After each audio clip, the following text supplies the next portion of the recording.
Hello, welcome to master tech channel. मैं हूं सूरज। आज के इस वीडियो में हम देखने वाले हैं ईडेट फंक्शन।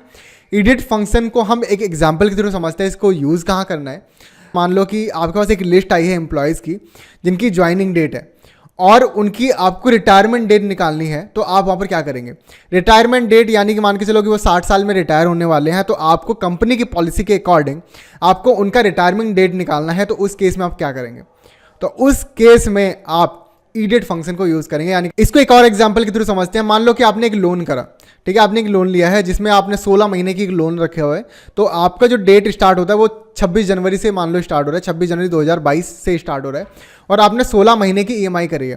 तो आप जानना चाहते हो कि लास्ट ईएमआई डेट हमारी क्या होगी। तो उसके लिए आपको क्या करना होगा, आपके पास जो डेट होगी, गिवन डेट होगी, उसके अंदर 16 मंथ्स आपको ऐड करने होंगे। तो उस केस में भी हम ईडेट फंक्शन को यूज करेंगे। यानी कि आपके पास कोई डेट है, उसमें अगर आपको मंथ या ईयर ऐड करना हो तो उस केस में हम ईडेट फंक्शन को यूज करते हैं। इसको और ज़्यादा इजी वे में समझेंगे अपनी एक्सेल शीट के ऊपर। उस शीट की लिंक आपको डिस्क्रिप्शन बॉक्स में मिलेगी। तो हम मूव करते हैं अपनी शीट की तरफ, और साथ के साथ अगर वीडियो पसंद आते हो आपको हमारे, तो आप हमारे चैनल को सब्सक्राइब कर सकते हैं। ऐसे एक्सेल से रिलेटेड नॉलेज हम अपने चैनल पर डेली अपलोड करते रहते हैं। तो मूव करते हैं अपनी शीट की तरफ। तो हम आ गए अपनी शीट पर, और शीट में हमारे पास है डेट, जो करंट डेट है, और हम क्या चाहते हैं, इस डेट में मुझे 5 मंथ्स ऐड करने हैं, 5 मंथ सब्ट्रैक्ट करने हैं, ठीक है। साथ के साथ मैं चाहता हूं कि इस डेट में 5 साल ऐड करने के बाद जो डेट बनेगी वो आ जाए, और 5 साल माइनस करने के बाद जो डेट बनेगी वो आ जाए। तो हमें मंथ्स और ईयर्स को ऐड और माइनस करने के लिए हम ईडेट फंक्शन को यूज करते हैं। तो सबसे पहले इसके लिए हम क्या करेंगे, ईडेट फंक्शन का सिंटेक्स समझ लेते हैं। तो यहां पर मैं लिखता हूं इक्वल्स टू ई डेट, जिसका सिंटेक्स होता है start date comma comma months, ठीक है। यानी कि जो भी हमारे पास गिवन डेट है उसके अंदर कितने मंथ्स ऐड करना चाहते हो। तो हम क्या करेंगे, इक्वल्स टू ई डेट लिखेंगे, ठीक है। हमारे पास डेट है ये 17 मार्च एंड कॉमा कितने मंथ्स ऐड करना चाहते हैं, 5। तो यहां पर मैं लिखूंगा 5, ब्रैकेट करेंगे क्लोज एंड एंटर प्रेस करेंगे। तो यहां पर आ जाएगा, देखो 17 वही है, 2023 वही है, 3 में 5 जोड़ोगे तो 8, यानी कि 17/8/2023 यहाँ पर आ गया है, ठीक है। और अगर मुझे यहाँ पर मंथ्स अगर माइनस करना हो तो मैं क्या करूँगा, इक्वल्स टू ई डेट, और मैं लगाऊंगा start date comma -5 bracket close, ठीक है। तो जब यहाँ पर देखो 5 मंथ्स माइनस हुआ और यहाँ पर ईयर चेंज हो गया, क्योंकि 3 मार्च था तो यहाँ पर क्या हुआ, 3 ही माइनस हुआ और 2 और माइनस हुआ तो अक्टूबर में चला जाएगा, तो 10/2022।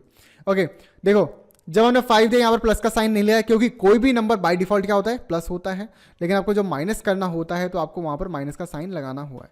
ओके, ठीक है। अब यहाँ पर क्या करना है, 5 ईयर्स ऐड करने हैं। तो क्या करेंगे, इक्वल्स टू ई डेट और स्टार्ट डेट ये रहा कॉमा। अगर आप ये सोच रहे हैं कि यहां पर आप 5 लिख देंगे तो आप गलत हैं।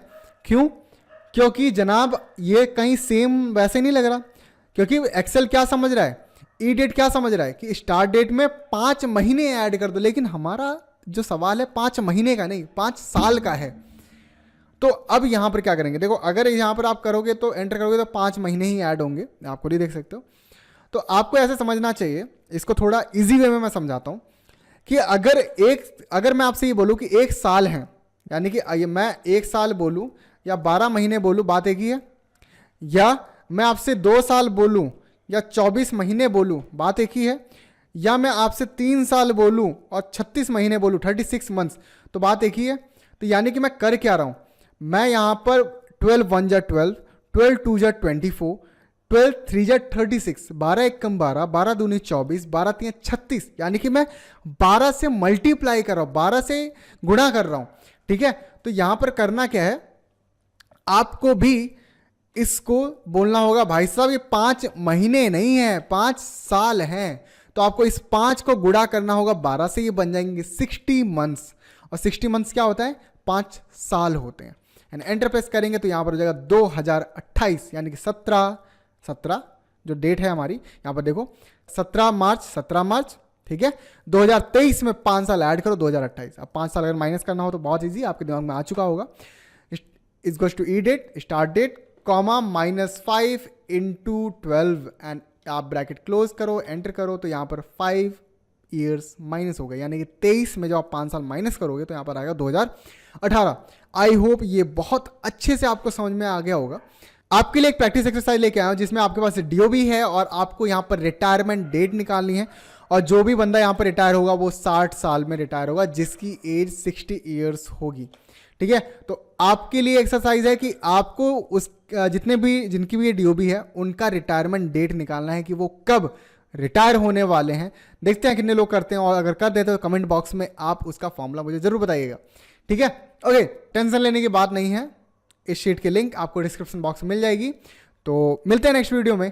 Take care, bye bye.